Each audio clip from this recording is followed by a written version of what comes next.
سيدنا محمد وعلى آله وأصحابه أجمعين. اللهم صل على سيدنا محمد وعلى آل سيدنا محمد كما صليت على إبراهيم وعلى آل إبراهيم في العالمين إنك حميد مجيد. أعوذ بالله من الشيطان الرجيم. بسم الله الرحمن الرحيم. فخسفنا به وبداره الأرض فما كان له من فئة ينصرونه من دون الله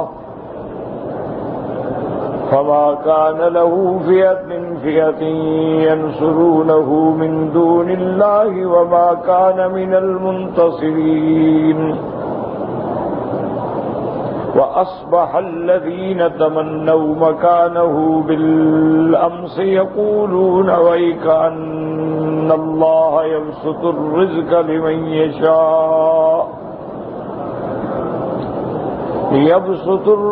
لمن يشاء من عباده ويقدر لولا أمن الله علينا لخسف بنا وكأنه لا يفلح الكافرون.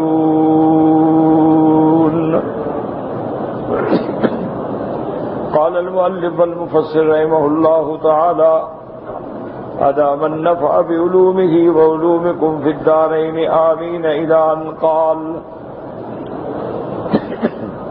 لما ذكر تعالى اختيال قارون في زينته وفخره على قومه وبغيه عليهم عقب ذلك بأنه خسف به وبداره الأرض. اللہ تبارک و تعالی نے کلام مقدس میں جب فرعون کے تکبر کے بارے میں ذکر کیا، اس کے فخر کے بارے میں ذکر کیا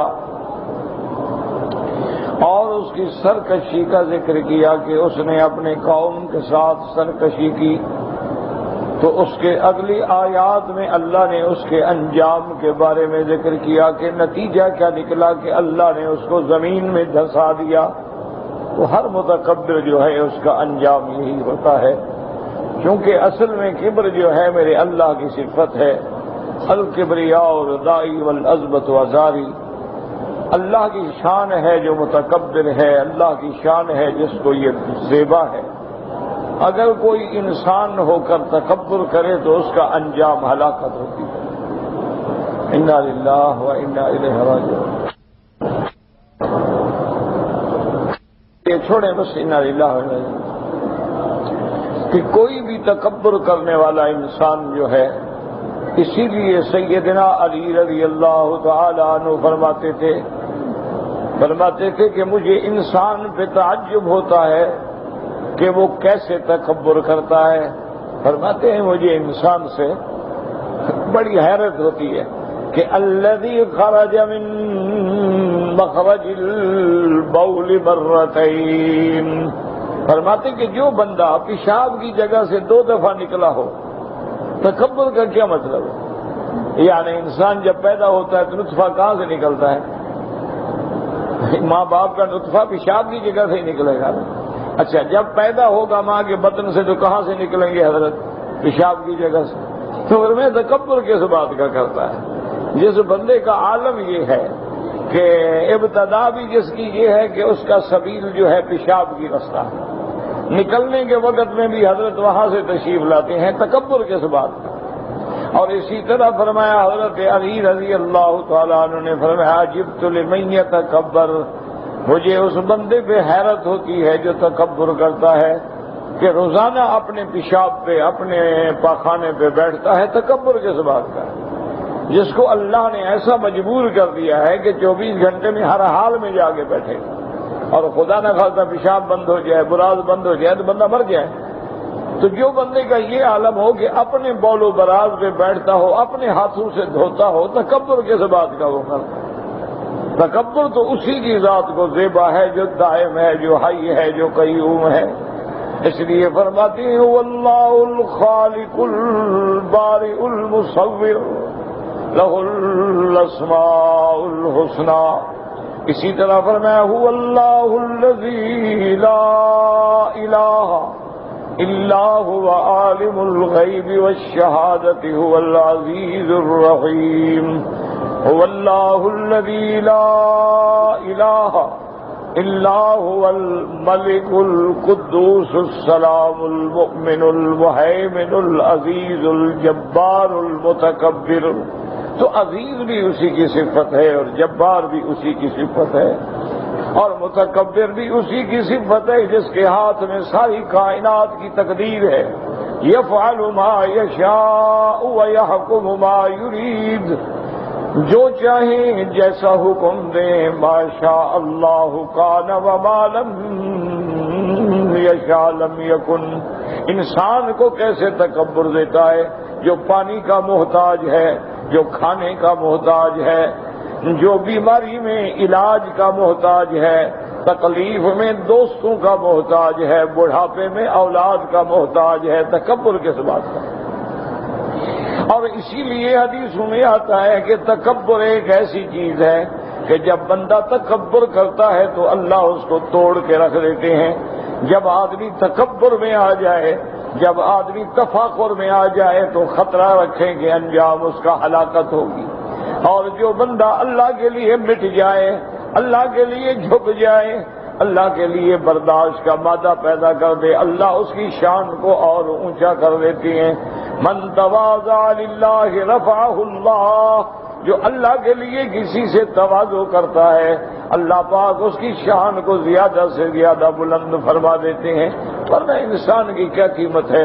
تاریخ میں آتا ہے کہ ہارون الرشید ایک دفعہ شکار کھیلتے کھیلتے جنگل میں ایسی جگہ چلے گئے جہاں پانی نہیں تھا۔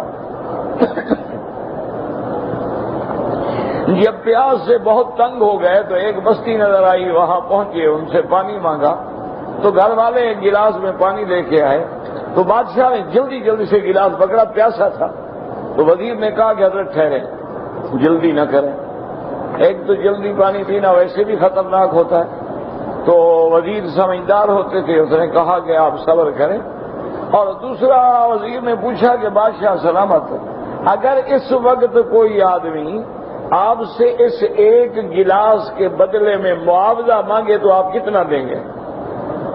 بادشاہ نے کہا اس وقت تو میں اتنا مجبور ہوں کہ اگر کوئی مجھ سے آدھی سلطنت مانگے میں دے دوں گا۔ آپ نے کہا اچھا اب آپ پئیں تھوڑا تھوڑا کر کے۔ پانی انہوں نے پی لیا تو اب اس کے بعد اس نے پوچھا وزیر نے کہ جناب اب اگر یہ پانی نہ نکلے پیشاب کے ذریعے تو آپ کتنا خرچ کریں گے؟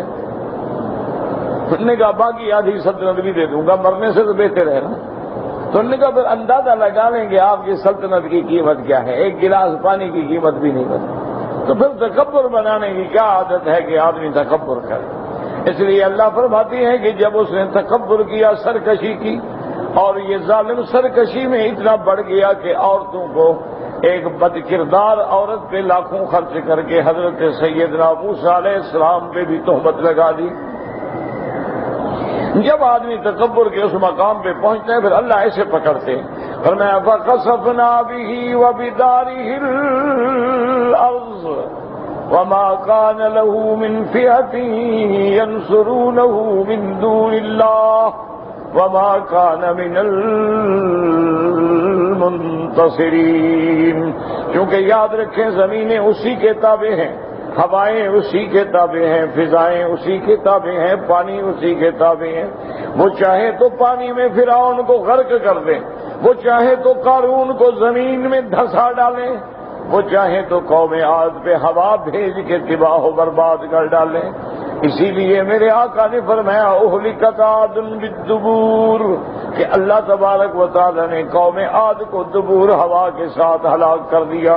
اب مفسر رحمۃ اللہ علیہ فرماتے ہیں کہ اس کے فوراً بعد اللہ نے ذکر کیا ہے کما ثبت فی الصحیح عند البخاری من حدیث الزہری عن سالم ان ابا حذیفہ ان اباہ حدثہ ان رسول اللہ صلی اللہ علیہ وسلم قال بینما رجل يجر إزاره إذ خسف به فهو يتجلجل في الأرض إلى يوم القيامة. صحیح حدیث میں امام بخاری رحمت اللہ علیہ نے روایت کی ہے کہ میرے آقا رحمت دو عالم سیدنا محمد مصطفیٰ صلی اللہ علیہ وسلم نے فرمایا بینما رجل، ایک آدمی تکبر کے طور پہ اپنی چادر زمین پہ گھسیٹ کے چل رہا تھا. یہ متکبرین کی علامت ہے، یاد رکھو. اچھا، بعض لوگوں کو حدیث میں بڑا دھوکا لگتا ہے. حدیث میں لفظ آتے ہیں نا من جر ازارہ خیلا، جو اپنی چادر کو کھینچے بطور تکبر کے. اچھا، تو وہ اس سے یہ سمجھ لیتے ہیں کہ بھئی اگر ہمارے چادر ٹخنے سے نیچے ہے لیکن ہم تکبر نہیں کرتے، ہم متکبر نہیں ہیں تو کوئی حرج نہیں. یہ غلط فہمی ہے، وہ حدیث کو سمجھے ہی نہیں. اصل حکم یہ ہے کہ میرے آقا رحمت دو عالم نے فرمایا کہ انسان جب کپڑا پہنے، شلوار پہنے، قمیض ہے، شلوار ہے، پاجامہ ہے، عربی قمیض ہے، کوئی قمیض ہے، تو افضل یہ ہے کہ نصف ساق یعنی آدھی پنڈلی تک ہو. یہ افضل ہے. اسی طرح حضور پاک کا اپنا لباس بھی آدھی پنڈلی پہ ہوتا تھا، اور صحابہ کرام رضوان اللہ علیہم اجمعین کا بھی اسی طرح ہوتا. اور آپ نے فرمایا کہ اگر اس سے زیادہ کرنا چاہتے ہو تو پھر ٹخنوں تک ہو، لیکن ٹخنے چھپے ہوئے نہ ہوں. آپ نے فرمایا اسفل الکما اسفل من الکعبین فی النار، اگر تم اپنے ٹخنوں سے کپڑا نیچے رکھو گے تو پھر وہ جہنم کا حصہ بن جاتا ہے. تو یہ حکم الگ ہے. ایک ہے تکبر، اس میں لفظ ہے من جر ازارہ او ثوبہ خیلا، وہ ہے کہ وہ پاؤں سے بھی نیچے زمین پہ گھسیٹ کے چلتا ہے، وہ تکبر ہے. وہ عالم تکبر ہے کہ جیسے بڑے لوگ جو ہیں آج کل آپ دیکھیں نا، شلوار ہو تو آدھا پینچا ان کا جوتے میں پڑا ہوتا ہے، اور اسی طرح پینٹ ہو تو وہ بھی آدھی جوتے سے بھی نیچے ہوتی ہے. تو یہ تکبر کی علامت ہے. تو اس کے لیے بڑی سخت وعید ہے. اس لیے فرمایا بینما رجل، ایک بندہ جو تھا یجر ازارہ، تکبر کے طور پہ اپنے کپڑوں کو گھسیٹ کے چل رہا تھا. اللہ نے حکم دیا زمین کو پکڑ لو. یکسب بہ الارض، اللہ نے زمین میں دھسا دیا. وہو یتجلجل بہ الی یوم القیامہ، اور اسی طرح دھستا دھستا دھستا قیامت تک چلا جائے گا نیچے زمین پر. ثم رواه من حديث جرير بن زيد عن سالم عن أبي هريرة رضي الله تعالى عنه عن النبي صلى الله عليه وسلم نحوه. وقال الإمام أحمد حدثنا النضر بن إسماعيل أبو المغيرة القاص حدثنا الأعمش عن عطية عن أبي سعيد قال قال رسول الله صلی اللہ علیہ وسلم بینما رجل ممن کان قبلکم خرج فی بردین اخضرین یختال فیہما امر اللہ الارض فاخذته فانه لا يتجلجل فيها الى يوم القیامہ. تفرد به احمد واسناده حسن. ابی سعید سے روایت ہے کہ میرے آقا رحمت دو عالم نے ارشاد فرمایا بینما رجل ممن کان قبلکم، تم سے پہلے ایک بندہ گزرا ہے، فی بردین اخضرین، سبز رنگ کی دو چادروں میں اکڑ اکڑ کے چل رہا تھا اور چادریں زمین پہ گھسیٹ رہا تھا. امر اللہ الارض فاخذته، اللہ نے زمین کو حکم دیا کہ اس کو پکڑ لو، تو زمین نے پکڑ لیا. فإنه ليتجلجل فيها إلى يوم القيامة، اب وہ قیامت تک اسی طرح زمین میں دھستا چلا جائے گا. تفرد به احمد واسناده حسن. وقال الحافظ ابو يعلى الموصلي قال حدثنا ابو خيثمة قال حدثنا يعلى ابن منصور قال اخبرني محمد بن مسلم سمعت زياد النميري يحدث عن انس بن مالك رضي الله تعالى عنه قال قال رسول الله صلى الله عليه وسلم بينما رجل ممن كان قبلكم خرج في بردين فاغتال فيهما فأمر الله الأرض فأخذته فهو يتجلجل فيها إلى يوم القيامة۔ حضرت انس رضی اللہ تعالیٰ عنہ روایت کرتے ہیں کہ حضور پاک نے فرمایا تم سے پہلے یعنی پہلی امتوں میں ایک بندہ دو چادروں میں اکڑ اکڑ کے چل رہا تھا، اللہ نے زمین کو حکم دیا کہ اس کو پکڑ لو، زمین میں دھنستا جا رہا ہے۔ وقد ذكر الحافظ محمد بن المنذر في كتاب العجائب الغريبة بسنده عن نوفل بن مساهك قال رأيت شابا في مسجد نجران فجعلت أنظر إليه وأتعجب من طوله وتمامه وجماله فقال ما لك تنظر إلي فقلت أعجب من جمالك وكمالك فقال إن الله ليعجب مني قال فما زال ينقص وينقص حتى صار بطول الشبر فأخذه بعض قرابته في كمه وذهب به۔ حافظ محمد بن المنذر نے اپنی کتاب العجائب میں ایک عجیب واقعہ لکھا ہے۔ وہ نوفل ابن مساحق سے کہتے ہیں کہ میں نے ایک بندے کو دیکھا، رأیت شابا فی مسجد نجران، نجران کی مسجد میں نے دیکھا کہ ایک نوجوان ہے، بڑا خوبصورت ہے، بڑا لمبا قد ہے، بڑا اس پہ کمال ہے، بڑا جمال ہے، میں حیران ہو کے دیکھ رہا تھا۔ تو اس نوجوان نے مجھے کہا کہ تم کیا دیکھتے ہو؟ میں نے کہا یار اتنا خوبصورت ہو، تمہارا جمال دیکھ رہا ہوں۔ اور نے کہا میرا جمال دیکھ کے تو خدا بھی حیران ہوتا ہے۔ نعوذ باللہ ثم نعوذ باللہ، یعنی تکبر کیا اس نے۔ فرماتے ہیں کہ اللہ کا غضب آیا، ایسے گھٹتا گیا کہ ایک شبر کے برابر رہ گیا۔ وقد ذکر ان ہلاک قارون کان من دعوت موسیٰ نبی اللہ علیہ السلام۔ مفسر رحمۃ اللہ علیہ فرماتے ہیں کہ قارون کی ہلاکت کی وجہ جو تھی، سیدنا موسیٰ علیہ السلام نے بد دعا کی۔ تو جب اللہ کا نبی کسی پہ بد دعا کرے پھر اس کی ہلاکت یقینی ہو جاتی ہے۔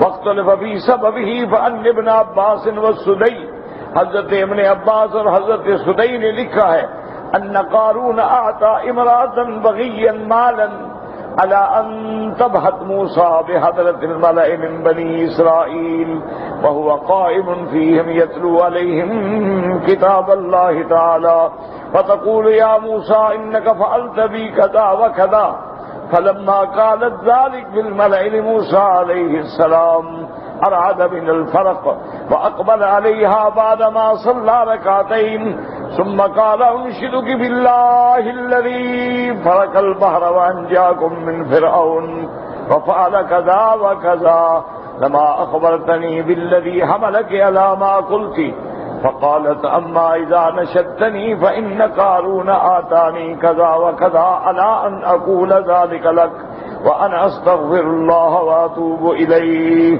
فإن ذلك خر موسى لله عز وجل ساجدا۔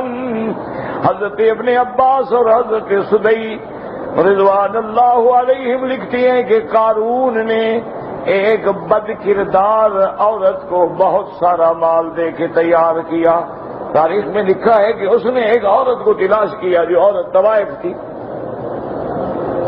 ویسے بھی وہ بد کردار تھی، اس کو بلایا اور کہا کہ میں تمہیں اتنا مال دوں گا لیکن تم حضرت موسیٰ علیہ السلام کو رسوا کر دو۔ تو لکھا ہے کہ اس عورت نے بڑی کوشش کی، اس نے کہا کہ قارون واقعی میں گناہ گار ہوں، بد کردار ہوں، لیکن موسیٰ علیہ السلام اللہ کا نبی ہے، مجھے مجبور نہ کرو۔ موسیٰ علیہ السلام پاک ہیں، معصوم ہیں، نبی ہیں۔ تو اس نے بڑی منت کی کہ جتنا مرضی آئے دولت لے لو لیکن حضرت موسیٰ علیہ السلام کو رسوا کر دو۔ اس عورت نے انکار کیا، اس نے کہا تم جتنی بھی دولت دے دو، مجھے دنیا کے کسی بندے کے نام کہو، میں اس کو ذلیل کر کے رکھ دوں گی لیکن موسیٰ کے نام نہ کرو۔ آخر قارون نے جب دیکھا کہ بھئی اس عورت پہ میرا پیسہ اور داؤ نہیں چلتا، اس نے کہا دیکھو بات سنو، میں نے جو کچھ تم کو کہا ہے یہ میرا حکم نہیں ہے، یہ فرعون کا حکم ہے۔ اگر تم نہیں مانو گی تو فرعون تمہیں قتل کرا دے گا،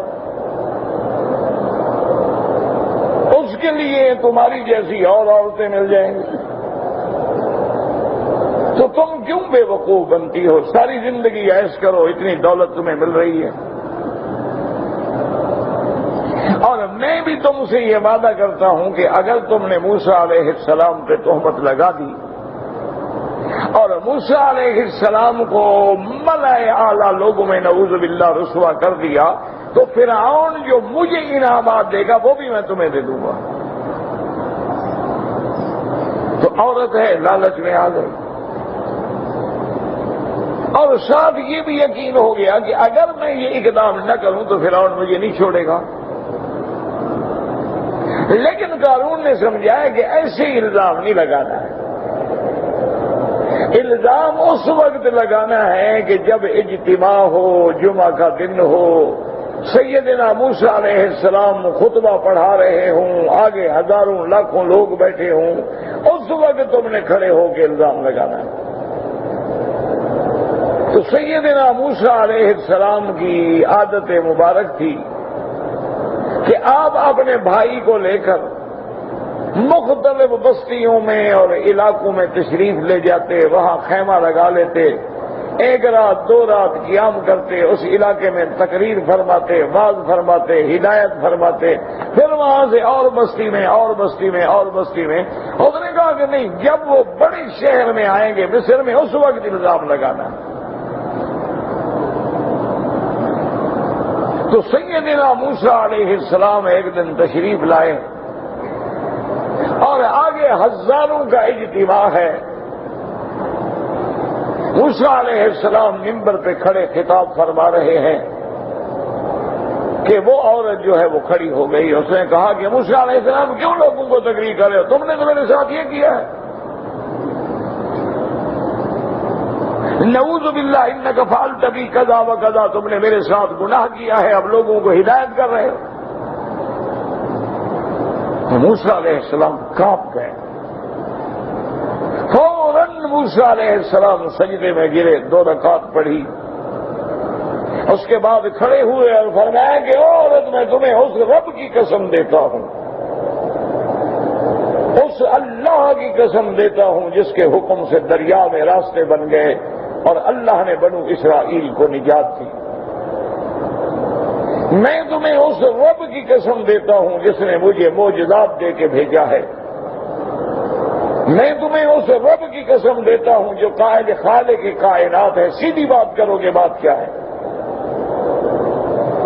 اس نے کہا اگر تم مجھے اللہ کی قسم دیتے ہو، میں گناہگار ضرور ہوں، میں بدکردار عورت ہوں، لیکن میں اللہ کے خاص سے ڈرتی ہوں، مجھے تو قارون نے پیسے دیے ہیں کہ جھوٹا الزام لگاؤ۔ اب موسیٰ علیہ السلام سجدے میں گرے اور اللہ سے دعا کی کہ مولا یہ تیرا بندہ تکبر میں اتنا بڑھ گیا کہ اب یہ تیرے نبی کو بھی معاف نہیں کرتا ہے۔ تو موسیٰ علیہ السلام کی بد دعا کا یہ نتیجہ نکلا کہ اللہ نے قارون کو پکڑ لیا۔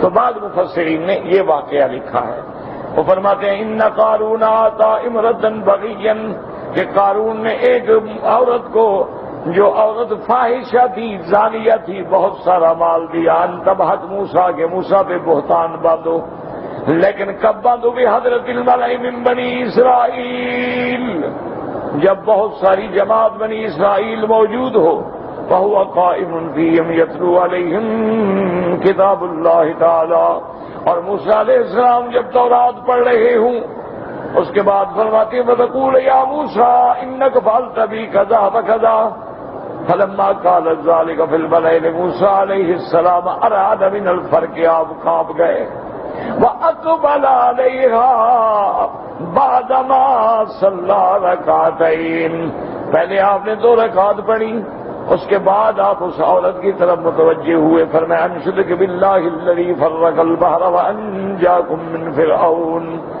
میں تمہیں اس خدا کی قسم دیتا ہوں جس نے نجات دی اور جس نے یہ انعام کیا، یہ انعام کیا لما اخبرتنی بالذی حملک علی ما قلت، سچی بات کرو کہ تمہیں کس نے ابھارا ہے؟ فقالت اما اذا نشدتنی فان قارون آتانی کذا وکذا علی ان اقول ذلک لک، اس نے کہا مجھے تو قارون نے اتنا پیسہ دیا ہے کہ میں آپ پہ تہمت لگاؤں، وَأَنَا أَسْتَغْفِرُ اللَّهَ وَأَتُوبُ إِلَيْهِ، میں اللہ سے بھی معافی مانگتی ہوں، میں اپنے گناہ سے بھی توبہ کرتی ہوں۔ فَإِنَّ ذَلِكَ خَرَّ مُوسَىٰ لِلَّهِ عَزَّ وَجَلَّ سَاجِدًا، حضرت موسیٰ علیہ السلام سجدے میں گر گئے۔ لیکن یاد رکھو اس زمانے میں یعنی فاحشہ عورت کو بھی اللہ کا ڈر تھا۔ آج تو بڑی بڑی داڑھیوں والے 200 قسم کھاؤ تو جھوٹی کھا جائیں گے، جھوٹی گواہیاں دیں گے، جھوٹی شہادتیں دیں گے، پیسے دے کے گواہ بن جائیں گے، جھوٹی گواہیاں دے کے لوگوں کو پھانسی پہ چڑھائیں گے، اور مجال ہے کہ ان کو ذرا بھر بھی اللہ کا خوف پیدا ہو جائے۔ لیکن وہ عورت ڈر گئی، اللہ سے توبہ کی، اور موسیٰ علیہ السلام نے دعا مانگی وَسَأَلَ اللَّهَ فِي قَارُونَ، اور دعا مانگی کہ یا اللہ مجھے قارون پہ تسلط دے۔ فَأَوْحَى اللَّهُ إِلَيْهِ أَن قَدْ أَمَرْتُ الْأَرْضَ أَن تُطِيعَكَ فِيهِ، اللہ نے وحی بھیجی کہ موسیٰ علیہ السلام میں نے زمین کو حکم دیا ہے، زمین تیرے تابع ہے، جو آپ حکم دیں گے قارون کے بارے میں۔ فَأَمَرَ مُوسَىٰ عَلَيْهِ السَّلَامَ الْأَرْضَ أَن تَبْتَلِعَهُ وَدَارَهُ، موسیٰ علیہ السلام نے حکم دیا کہ اس زمین کو حکم دیا کہ تم قارون کو اور اس کے محلوں کو نگل جاؤ نیچے۔ فَقَالَ ذَلِكَ وَقِيلَ إِنَّ قَارُونَ لَمَّا خَرَجَ عَلَىٰ قَوْمِهِ بِزِينَتِهِ تِلْكَ وَهُوَ رَاكِبٌ عَلَى الْبِغَالِ الشُّحَبِ، کہ ایک دن جب قارون نکلا تھا اپنے اس خچر پہ جو اس کے لیے خاص قسم کا خچر تھا، اشہب، وعلیہ وعلی قدمہ ثیاب الارجوان المسبغہ، اس نے خود بھی اور اس کے خدم و حشم نے بھی ارجوانی لباس پہنے ہوئے تھے جن کو رنگا کیا تھا۔ فَمَرَّ فِي مَحْفِلِهِ ذَلِكَ عَلَىٰ مَجْلِسِ نبی اللہ موسیٰ علیہ السلام يذكرهم بأيام اللہ، وہ اسی حالت میں گزرا۔ موسیٰ علیہ السلام بات فرما رہے تھے۔ فَلَمَّا رَأَى النَّاسَ قَارُونَ انصَرَفَتْ وُجُوهُهُمْ نَحْوَهُ يَنظُرُونَ إِلَىٰ مَا هُوَ فِيهِ وَدَعَاهُ موسیٰ علیہ السلام وقال، اب لوگوں کی نظریں قارون کی طرف ہو گئی، موسیٰ علیہ السلام سے ہٹ گئی، تو اب موسیٰ علیہ السلام نے اللہ سے دعا مانگی۔ بعد میں یہ واقعہ لکھا ہے، اور اس کے بعد فرماتی وقال ما حملك على ما صنعت، فقال يا موسى ما لئن كنت فضلت علي بالنبوة فلقد فضلت عليك بالدنيا، وہ کہنے لگا موسیٰ علیہ السلام اگر اللہ نے آپ کو نبوت دی ہے تو مجھے بھی تو دولت اور وقار اور عزت دیا ہے۔ فَلَئِنْ شِئْتَ لَنَخْرُجَنَّ وَتَدْعُوَنَّ عَلَيَّ وَعَدُوَّ عَلَيْكَ، کہنے لگا موسیٰ علیہ السلام سے اچھا میدان میں چلتے ہیں، تم بھی بد دعا کرو، میں تمہارے لیے بد دعا کرتا ہوں۔ فَخَرَجَ مُوسَىٰ وَخَرَجَ قَارُونَ فِي قَوْمِهِ فَقَالَ مُوسَىٰ علیہ السلام تَدْعُو أَوْ أَدْعُو أَنَا، آپ نے فرمایا قارون سے تم دعا کرتے ہو کہ میں کروں؟ اس نے کہا بل ادعو انا، فدعا قارون فلم يجب له، اب قارون نے دعا مانگی موسیٰ علیہ السلام کے خلاف لیکن اللہ نے قبول نہ کی۔ ثم قال موسیٰ ادعو، قال نعم، وقال موسیٰ اللهم مر الارض ان تطیعنی اليوم، موسیٰ علیہ السلام نے دعا مانگی کہ یا اللہ آج زمین کو حکم دے دیں کہ میرے حکم کی اطاعت کریں۔ فَأَوْحَى اللَّهُ إِلَيْهِ أَنِّي قَدْ فَعَلْتُ، اللہ نے وحی فرمائی کہ موسیٰ علیہ السلام آپ کی دعا قبول ہے، زمین آپ کے تابع ہے۔ فَقَالَ مُوسَىٰ يَا أَرْضُ خُذِيهِمْ فَأَخَذَتْهُمْ إِلَىٰ أَكْدَارِهِمْ، موسیٰ علیہ السلام نے حکم دیا زمین کو کہ پکڑ لو ان کو، اپنے اندر غرق کرو، تو زمین نے پکڑ لیا، انہوں نے اس کے قدم جو تھے زمین میں دھس گئے۔ ثم قال خذيهم، آپ نے فرمایا اور پکڑو، فاخذتهم الى ركبهم، اب گھٹنے تک پکڑے گئے۔ ثم قال الى مناكبهم، ثم قال اقبلي بكنوزهم واموالهم فاقبلت بها حتى نظروا اليها، اللہ نے حضرت موسیٰ نے زمین کو حکم دیا کہ اس کے جتنے خزانے ہیں وہ بھی نکال کے سامنے پھینکو، وہ بھی نکال کے سامنے پھینکے۔ ثم اشار موسیٰ بيده قال اذهبوا بني لاوي فاستوت بهم اللغز، اللہ تبارک و تعالیٰ کے حکم سے موسیٰ علیہ السلام نے کہا کہ اس کو لے جاؤ زمین میں، حتیٰ کہ وہ غرق ہو گیا۔ وَإِنْ عَبَّاسٍ قَالَ خَسَفَ بِهِمْ مِنَ الْأَرْضِ السَّابِعَةِ، حتیٰ کہ وہ دھنستے زمین ساتویں زمین کے اندر تک چلا گیا۔ ثم کرواتی وقال قتادہ ذُكِرَ لَنَا أَنَّهُ يُخْسَفُ بِهِمْ كُلَّ يَوْمٍ كَامَةً، ہر دن میں اپنے قد کے برابر وہ زمین میں دھنستا جا رہا ہے۔ اور اس کے بعد فرماتے ہم یتجلجلون فیہا الی یوم القیامہ، وقد ذکرہا ہونا اسرائیلیات غریبۃ اضربنا عنہا صفحا۔ اب مفسر فرماتا ہے اس بارے میں روایات اسرائیلیہ بہت ذکر کی گئی ہیں، لیکن ہم نے عمدن ان کو چھوڑ دیا ہے، کیونکہ اسرائیلی روایات میں اکثر جھوٹ ہوتا ہے۔ وَقَوْلُهُ فَمَا كَانَ لَهُ مِنْ فِئَةٍ يَنْصُرُونَهُ مِنْ دُونِ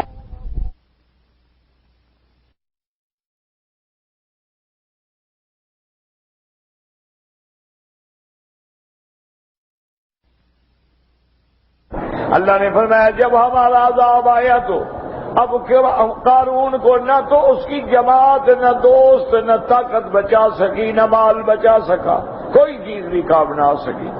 آپ بھی دل سے دعا کریں کہ اللہم زلزل اقدام الیہود ومن والاہم، یا اللہ فإنہم لا یعجزونک، یا الہ العالمین۔ زمین کو حکم دے کہ یہود اور ان کی قوت اور معاونین کو زمین اپنے اندر پکڑ کے قارون کی طرح خسف کر دے ہمیشہ کے لیے۔ یا اللہ تیرے آگے کیا مشکل ہے؟ میرا اللہ تو ان معصوم بچوں پہ رحم فرما جو پھولوں کی طرح بچے بے گناہ مارے گئے، ان مظلوموں پہ رحم فرما جن کے گھروں پر بمباریاں کی گئی ہیں۔ میرا اللہ ان مظلوموں پہ رحم فرما جن کی لاش اٹھانے والا بھی کوئی نہیں، جن کے جنازے پڑھنے والا بھی کوئی نہیں، دفن کرنے والا بھی کوئی نہیں۔ ان کا جرم یہ ہے کہ تیرا نام لیتے ہیں اتقتلون رجلا ان یقول ربی اللہ، اللہم علیک بہم، اللہم انزل علیہم باسک الذی لا يرد عن القوم المجرمین، اللہم اہلک الیہود ومن والاہم، اللہم زلزل اقدامہم، اللہم مزقہم کل ممزق، اللہم ارنا فیہم عجائب قدرتک فإنہم لا یعجزونک۔ اللہ فرماتے ہیں جب ہم نے پکڑا فما کان لہ من فئۃ ینصرونہ من دون اللہ وما کان من المنتصرین، نہ تو وہ اپنی مدد کر سکا، نہ اس کی آل اولاد، نہ اس کے ساتھی کام آ سکے۔ اے ما اغنا عنہ مالہ ولا جمعہ ولا خدمہ وحشمہ ولا دفعوا عنہ نقمت اللہ وعذابہ ونکالہ فلا كان هو في نفسه منتصرا لنفسه فلا ناصر له من نفسه ولا من غيره۔ اللہ فرماتے ہیں جب ہمارا عذاب آیا نہ تو اس کو مال نے بچایا، نہ اس کے ساتھیوں دوستوں کی جماعت نے بچایا، نہ کوئی نوکر کام آئے کہ اللہ کے عذاب کو ٹال سکے، اور نہ وہ خود اپنی طرف سے اللہ کے عذاب کو ٹال سکا۔ فلا ناصر له من نفسه ولا من غیرہ، نہ وہ اپنی مدد خود کر سکا، نہ کوئی ساتھی مدد کر سکا۔ جب اللہ کا عذاب آتا ہے تو کوئی کسی کو بچانے کی طاقت نہیں رکھتا ہے۔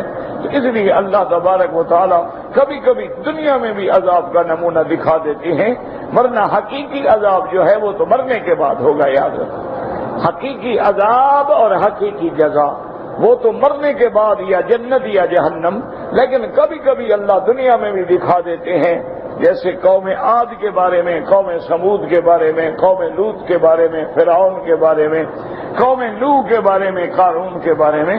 یہ اللہ اپنی قدرتوں کے نمونے دکھاتے ہیں کہ میں اگر چاہوں تو پھر اس طرح بھی غرق کر سکتا ہوں کہ کوئی دنیا کی طاقت ان کو پھر میرے عذاب سے نہیں بچا سکتی ہے۔ واللہ اعلم۔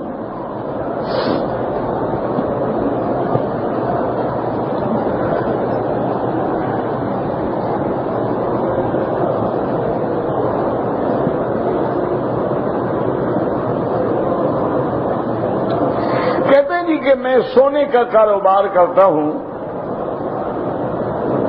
میں جو زیور بنا ہوا ہے دکاندار کو ادھار دیتا ہوں، اس کے بدلے خالص سونا لیتا ہوں، نہیں قیمت کر کے بیچیں، ویسے نہیں ادھار نہ دیں، یعنی قیمت طے کر کے بیچ لیں، پھر وہ قیمت چاہے ادھار رکھ لیں۔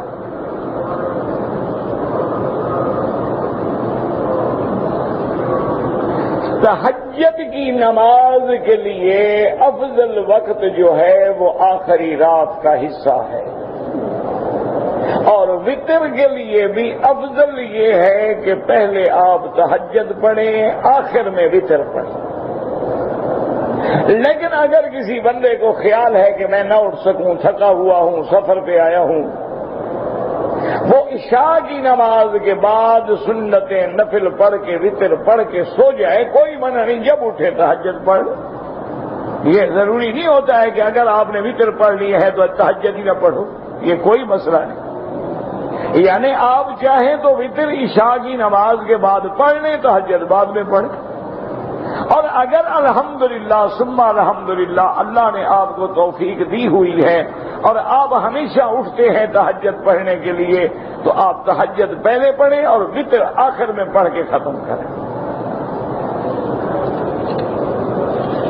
بھائی اتنی لمبی بات، والد نے والدہ کو طلاق دی، 10-11 بجے کے ٹائم پہ 3 طلاق دے دی، بہرحال حنفی مسلک میں طلاق ہو گئی، اب لاکھ بہانے بناؤ، حنفی مسلک میں تو کوئی گنجائش نہیں ہے۔ اہل حدیث علماء کے نزدیک، اور وہ بھی سارے اہل حدیث نہیں، بعض علماء اہل حدیث رحمت اللہ علیہم فرماتے ہیں کہ اگر ایک بندہ ایک مجلس میں ایک ہی دفعہ 3 طلاق دے تو 1 شمار ہوتی ہے، لیکن باقی تمام ائمہ فرماتے ہیں کہ 3 ہوتی ہیں۔ تو بہرحال اب حل یہ ہے کہ تم دارالافتاء میں یہ سوال لکھ کے رجوع کرو کہ نماز کے بعد جو اذکار ہیں مثلا لا الہ الا اللہ وحدہ لا شریک لہ، دل میں زبان ہلائے بغیر پڑھے نہیں، لازم زبان ہلے۔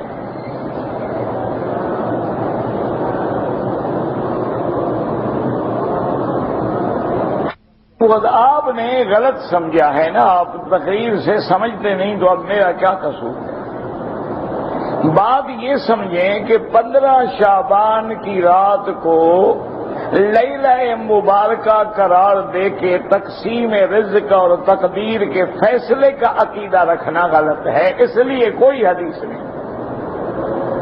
باقی فضیلت ہے، بالکل جاگیں، عبادت کریں، اللہ سے مانگیں، قرآن پڑھیں، تلاوت کریں، طواف کریں، جو اللہ توفیق دے بالکل کریں، یہ تو منع نہیں کیا کسی نے۔ لیکن ہمارے ہاں غلب ہو گیا ہے کہ بس جھنڈیاں لگاؤ اور حلوے پکاؤ، یہ کوئی مسئلہ نہیں، اور اس کو یہ سمجھنا کہ قرآن میں جو آیت ہے انا انزلناہ فی لیلۃ مبارکۃ انا کنا منذرین فیہا یفرق کل امر حکیم، اس سے مراد 15 شعبان ہے، یہ غلط ہے، اس سے مراد لیلۃ القدر ہے۔ باقی بہت ساری احادیث جو ضعیف ہیں، لیکن بعض علماء فرماتے ہیں کہ وہ مل کے درجہ حسن کو پہنچ جاتی ہیں، اس رات کی فضیلت کے بارے میں بھی آئی ہیں۔ بہرحال آپ ہر رات عبادت کریں، اب اللہ سے مانگیں، تلاوت کریں، قرآن پڑھیں، رمضان کے استقبال کے لیے تیاری کریں۔ باقی یہ بدعات اور رسومات جو لوگوں نے بنا رکھے، ان سے بچیں۔ والدین فوت ہو گئے ہیں، ان کے لیے عمرہ بالکل عمرہ کریں، ان کے لیے حج کریں، ان کے لیے صدقہ و خیرات کریں، ان کے لیے دعائیں کریں، بالکل لازم کریں ہر حال میں۔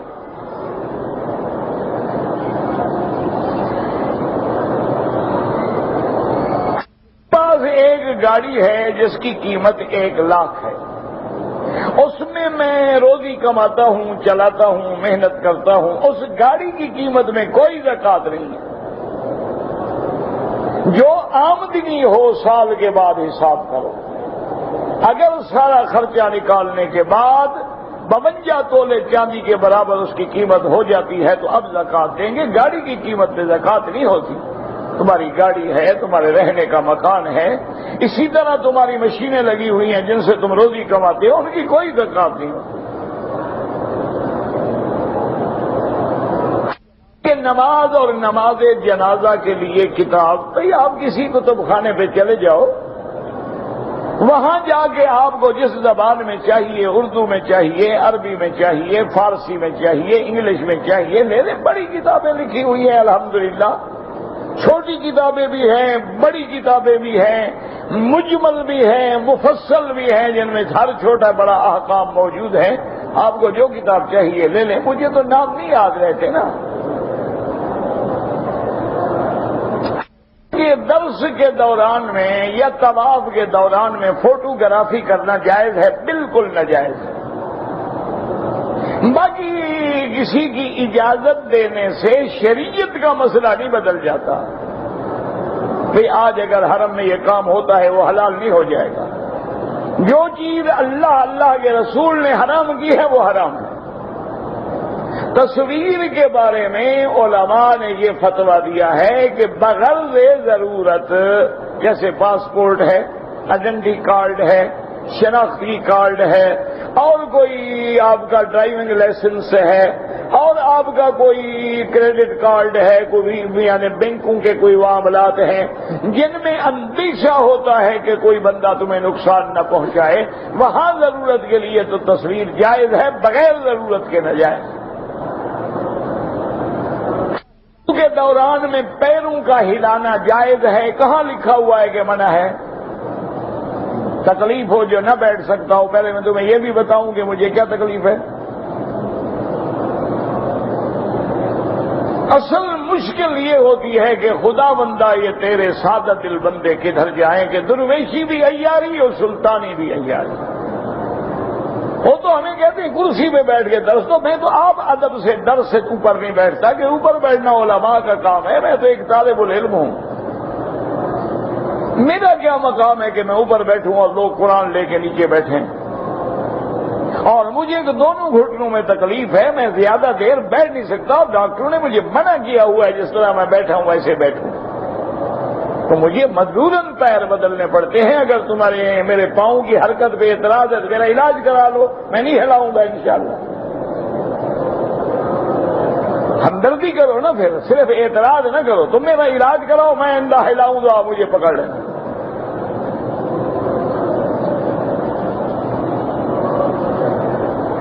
اس کے بعد آدمی کو علماء کو لوگ ملیں تو جائز ہے؟ بالکل جائز ہے۔ یہ احترام اکرام عالم ہوتا ہے، اور حدیث رسول ہے کہ من لم یوقر کبیرنا لم یرحم صغیرنا، جو چھوٹے پہ رحم نہ کرے اور بڑے کی توقیر نہ کرے، فرمایا وہ ہمارے طریقے پر بھی نہیں۔ یہ بھی طریقہ ہوتا ہے، اور لوگ باہر سے آتے ہیں، کوئی کسی ملک کا ہے، کوئی کسی ملک کا ہے، کوئی کسی ملک کا ہے، اس کی تمنا ہوتی ہے کہ میں مسافہ کروں۔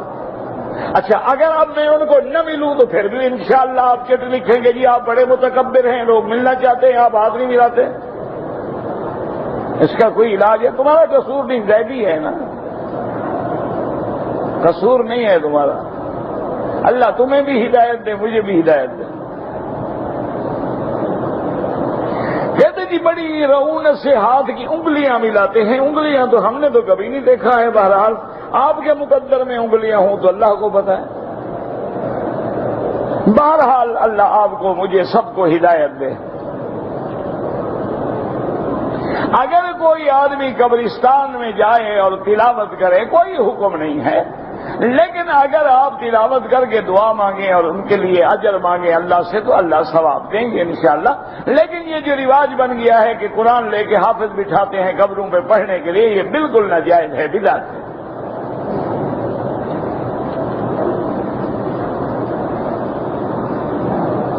آپ کتنے سال سے درس دیتے ہیں؟ الحمدللہ جب سے اللہ نے شعور بخشا ہے درس دیتے ہیں۔ آپ کا اصل کہاں سے تعلق ہے؟ پاکستان سے ہے؟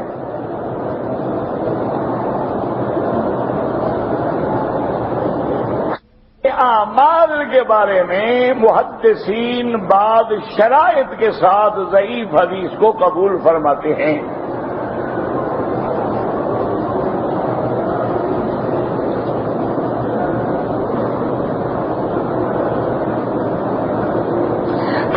اگر ہم حق بات کریں گے تو لوگ ہمیں وہابی کہنے دو، تم اپنی حق بات کرتے رہو. لوگ حضور کے زمانے میں بھی تو صحابہ کو صحابی کہتے تھے. ابھی آپ سن رہے ہیں کہ موسیٰ علیہ السلام پہ جو اتنا بڑی تہمت لگائی گئی، کیوں؟ کہ اللہ کی توحید کی طرف بلاتے تھے.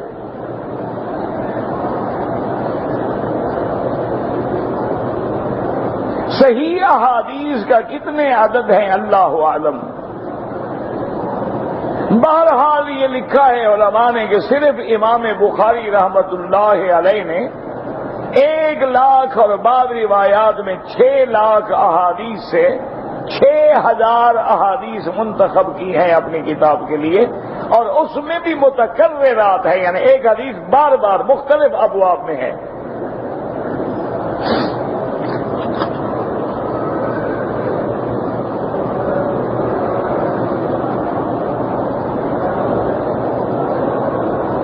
کہتے جی کہ مجھے بڑی تکلیف ہوتی ہے کہ جو لوگ خلاف شریعت کام کرتے ہیں، بائیں ہاتھ سے پانی پیتے ہیں. بعض ہماری بہنیں بیٹیاں بڑے غلط لباس پہن کے حرم میں آتی ہیں.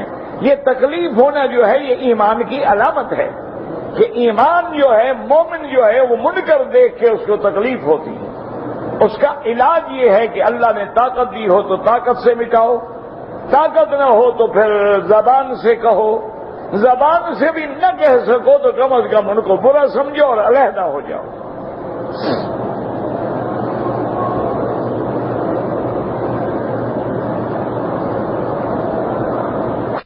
آدمی پیشاب کرنے کے بعد صرف پانی سے استنجا کرے تو اس کو پتہ نہیں ہوتا کہ قطرے ختم ہو گئے یا نہیں ہو گئے. تسلی کرو، یہ تمہارا کام ہے، تسلی کریں، آرام سے بیٹھے اچھی طرح یعنی اپنا احتیاط کر لیں کہ واقعتاً قطرے ختم ہو گئے.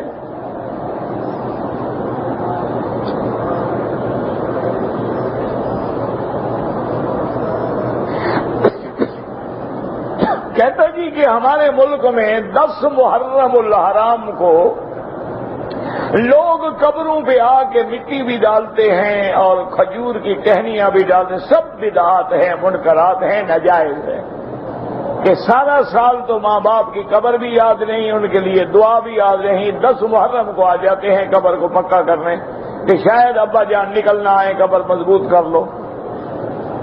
باقی جو چھڑیاں ڈالنے کی بات ہے، حضور نے تو چھڑیاں لگائی تھی کہ آپ کو اللہ نے دکھایا کہ عذاب قبر والوں پہ عذاب ہو رہا ہے. تو آپ کو کیا پتا ہے کہ عذاب ہو رہا ہے یا نہیں ہو رہا ہے؟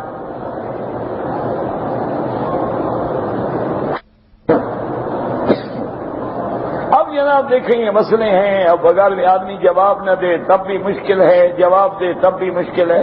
کہتے جی کہ 1 سال کے بعد خاوند جب اپنے گھر میں جائے تو بیوی کو گلے مل سکتا ہے، ورنہ کیا مجھے گلے ملے گا؟ نہ بیوی کو نہیں ملے گا تو مولوی مکی کو ملے گا. اور بھائی تمہاری بیوی ہے کیوں نہیں ملو گے؟ اب یہ مسئلہ ہے پوچھنے کا. انا للہ و انا الیہ راجعون. کی بیوی اسلام آباد سے آ رہی ہے اور وہ حالت حیض میں ہے تو غسل کر لے اور نیت احرام کر لے، وہاں سے نیت عمرہ، لبیک بعمرۃ لبیک اللہم لبیک، نماز نہ پڑھے اور نیت کر کے آ جائے، مکے میں آ کے رہے. جس دن اس کے ایام مکمل ہو جائیں، پاک ہو جائے، غسل کر کے عمرہ پورا کرے. اگر بغیر احرام کے آ گئی تو دم دینی پڑے گی. اگر وہ حالت احرام میں ہو یعنی نیت کر کے آ جائے تو کیا میاں بیوی مل سکتے ہیں؟ مل نہیں سکتے، نہ بے تکلفی کر سکتے ہیں کیونکہ وہ حالت احرام میں ہے. لا رفث ولا فسوق ولا جدال فی الحج. اللہ نے حکم دیا ہے کہ حالت احرام میں کوئی شہوت والی بات نہ کرو. میری شادی کو 8 سال ہو گئے ہیں، اولاد نہیں ہے، میرا بھائی اور قرض بھی بہت زیادہ ہے. علاج یہ ہے کہ زیادہ سے زیادہ میاں بیوی استغفار پڑھا کرو. استغفر اللہ الذی لا الہ الا هو الحی القیوم واتوب الیہ. اگر یہ یاد نہ ہو تو صرف استغفر اللہ استغفر اللہ استغفر اللہ چلتے پھرتے اڑتے وضو ہو نہ ہو پڑھتے رہیں۔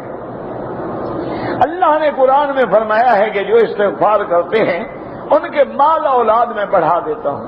وَيُمْدِدْكُمْ بِأَمْوَالٍ وَبَنِينَ، یہ اللہ کا قرآن ہے۔ باقی یہ ہے کہ دونوں میاں بیوی میڈیکل چیک اپ بھی کراؤ اور اس کے بعد علاج بھی کرو تاکہ دوا بھی ہو اور دعا بھی ہو۔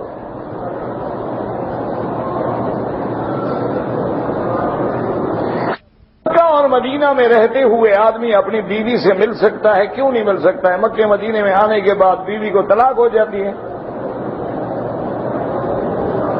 اچھا، یہ لوگ سمجھتے ہیں پاک جگہ ہے نا، پاک جگہ پہ میاں بیوی کا ملنا گناہ کرنا نہ جائز ہے، حلال تو حلال ہے۔ اور اگر میاں بیوی مکے مدینے میں نہ ملتے تو یہاں جو بچے پیدا ہوتے ہیں یہ اوپر سے گرتے ہیں۔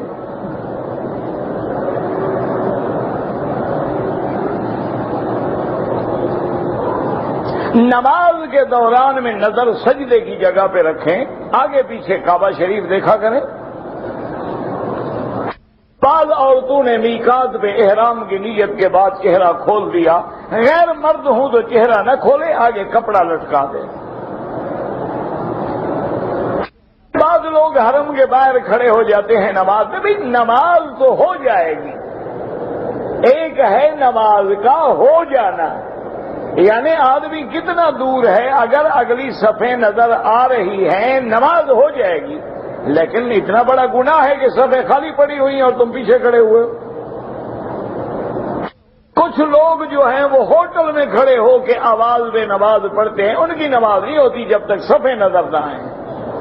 آواز تو آپ اپنے ملک میں بھی ریڈیو کھول لیں تو آ جائے گی، تو پھر تو وہاں خامخواہ مسجدوں میں مولویوں کو تنخواہ دے رہے ہو، ایک ایک ریڈیو رکھ دو، نمازیں شروع کر دو پیچھے پڑھنی۔ سے مانگا کریں جیسے اللہ کے نبی نے مانگی، ربنا آتنا فی الدنیا حسنۃ وفی الآخرۃ حسنۃ وقنا عذاب النار۔ امام ابو حنیفہ رحمۃ اللہ علیہ صحابی تھے نہیں، آپ نے صحابہ کو دیکھا ہے، صحابی نہیں ہے آپ۔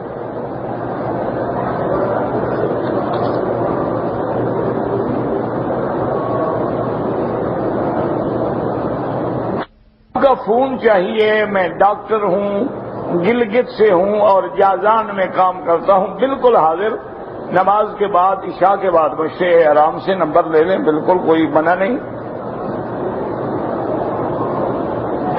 اگر جنت میں جانے کے بعد ایک بندے کو اولاد کی خواہش ہو تو ہوگی، بالکل ہوگی، وہ تو قرآن ہے، وَلَكُمْ فِيهَا مَا تَشْتَهِي أَنفُسُكُمْ، جو چاہو گے ملے گا۔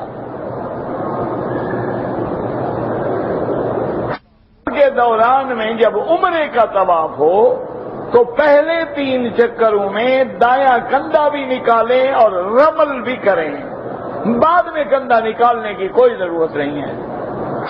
کے اندر اگر نماز کا وقت ہو جائے ہوائی جہاز میں، کوشش کریں کہ جگہ مل جائے تو کھڑے ہو کے نماز پڑھیں، اور اگر مجبوری ہے آپ کھڑے ہو کے نہیں پڑھ سکتے تو پھر بیٹھ کے بھی پڑھ سکتے۔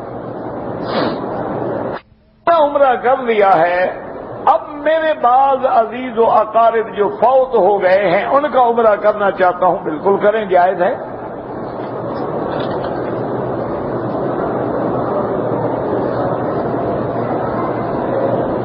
یہ مجھے بعد میں مجھے پتا ہے، اس کو میں نے دیے تھے، وہ میرے پیسے رکھ لو، مجھے بعد میں دے دینا، میں نے دیے تھے، مجھے پتا ہے۔ بہرحال آپ نے جماعت کی 4تھی رکعت میں شامل ہوئے، سبحانک اللہم الحمد سورت پڑھ کے بیٹھ گیا، باقی 2 رکعتوں میں نے سورت نہیں پڑھی، فاتحہ پڑھی، ٹھیک ہے، سورت پڑھنے کی ضرورت نہیں، وہ گویا پہلی 2 رکعتیں ہو گئی، آخری 2 رکعتیں ہو گئی۔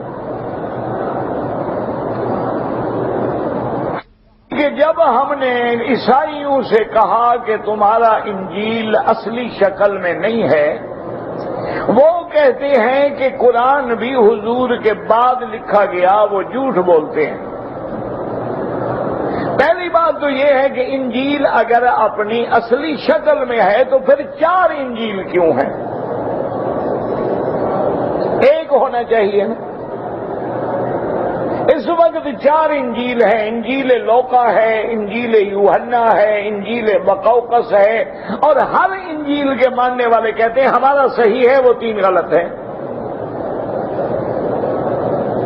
ایک دوسری بات یہ ہے کہ یہ انجیل حضرت عیسیٰ علیہ السلام سے آپ تک کیسے پہنچا ہے، اس کی کوئی سند بیان کریں۔ ہمارے قرآن کے بارے میں سب سے بڑی بات تو یہ ہے کہ اللہ نے فرمایا کہ اس کی حفاظت کا میں ذمہ دار ہوں، اگر نہ بھی لکھا جائے تو اللہ اس کی حفاظت کر سکتے ہیں۔ اور دوسری بات یہ ہے کہ قرآن حضور کی زندگی میں لکھا گیا، یہ جھوٹ ہے کہ حضور کی زندگی میں نہیں لکھا گیا، بلکہ حضور نے اتنا اہتمام فرمایا تھا کہ ما سوا قرآن کے کچھ نہ لکھا کرو، تاکہ آنے والے لوگوں پر میری حدیث اور قرآن کے الفاظ مل نہ جائیں۔ قرآن حضور کے زمانے میں لکھا گیا، چونکہ حالات کا تقاضا یہ تھا، کسی کے پاس 2 سورتیں لکھی ہوئی تھیں، کسی کے پاس 10 سورتیں لکھی ہوئی تھیں، کسی کے پاس 4 سورتیں لکھی ہوئی تھیں، لکھا حضور کے زمانے میں گیا، حضور نے رمضان میں خود دہرایا، اللہ نے جبریل بھیجا اور جبریل کے ساتھ حضور نے باقاعدہ دور فرمایا قرآن کا۔ اب صحابہ نے اس کو جمع کر کے ایک دفتین میں جمع کر دیا، لکھا تو حضور کے زمانے میں گیا ہے۔ اور دوسری سب سے بڑی دلیل یہ ہے کہ اللہ کے قرآن کی سچائی کی کہ اللہ کے قرآن کے ہر ملک میں، ہر مسلمان شہر میں، بستی میں 10 حافظ مل جائیں گے، تم ایک انجیل کا حافظ پیدا کرو پوری کائنات میں۔ اگر انجیل بھی اللہ کی کتاب ہے تو کیوں یاد نہیں ہوتی؟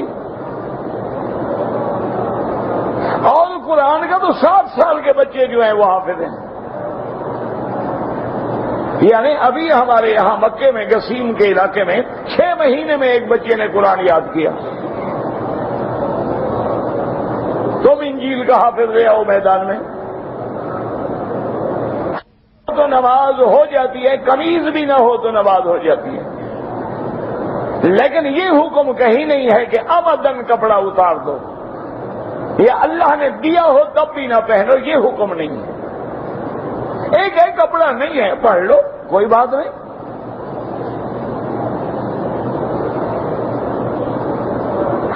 آدمی مکہ مکرمہ سے جدہ گیا ہے، جدہ سے واپس آنے کے لیے عمرہ کرنا چاہے، ٹھیک ہے، جدہ سے احرام باندھ لے، والد یا والدہ کے لیے عمرہ کریں، حج کریں، فرض نماز کے بعد ہاتھ اٹھا کے دعا مانگیں، بغیر اٹھائے دعا مانگیں، کوئی مسئلہ نہیں ہے۔ یہ تو بلا وجہ لڑائی والی بات ہے۔ آپ ہی ضد نہ کیا کریں، کبھی مانگ لیا کبھی نہ مانگا، کبھی ہاتھ اٹھا لیے کبھی نہ اٹھائے۔ ربنا تقبل منا انك انت السميع العليم وتب علينا انك انت التواب الرحيم وصلى الله تعالى على خير خلقه سيدنا محمد وعلى آله وصحبه اجمعين۔ اللهم صل على سيدنا محمد